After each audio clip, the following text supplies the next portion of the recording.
C'est ça l'idée, c'est de la mettre en œuvre, de la réaliser, de la concrétiser et puis pouvoir évaluer aussi cette solution, quoi.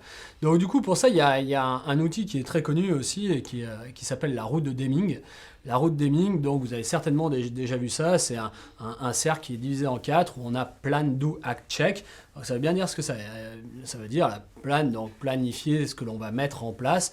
Do, bah, il va falloir le faire. Donc on va réaliser un certain nombre de choses et puis on va vraiment venir regarder ce que l'on est en train de faire, vérifier si c'est correct et améliorer. Et d'ailleurs, dans cette fameuse route Deming, on la présente toujours en pente, en fait, on la fait monter et on met une petite cale pour pas que ça recule, en fait, pour pas revenir dans les problèmes qu'on avait passés dans notre problématique. Donc du coup, on va vraiment aller vers de l'amélioration. Et d'ailleurs, il y a ce fameux terme qui existe depuis, qui est l'amélioration continue, où on va chercher à progresser, à progresser, à progresser.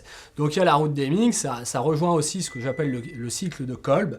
Le cycle de Kolb, si vous voulez, vous irez voir aussi sur Internet, mais c'est toujours dans l'idée de continuer à progresser, de continuer à s'améliorer.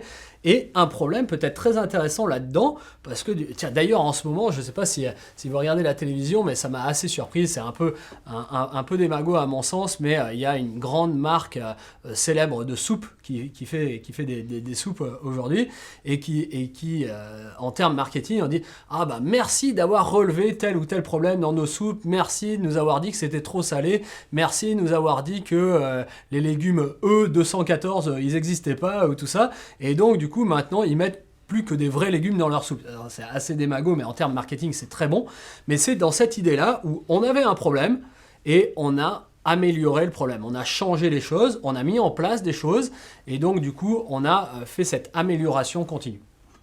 Oui, effectivement, c'est primordial de vraiment s'intéresser à ces problèmes et d'arriver à trouver des solutions pour les trouver, pour les résoudre, pardon. Euh, Ce que je vous propose du coup, c'est de finir par une petite conclusion.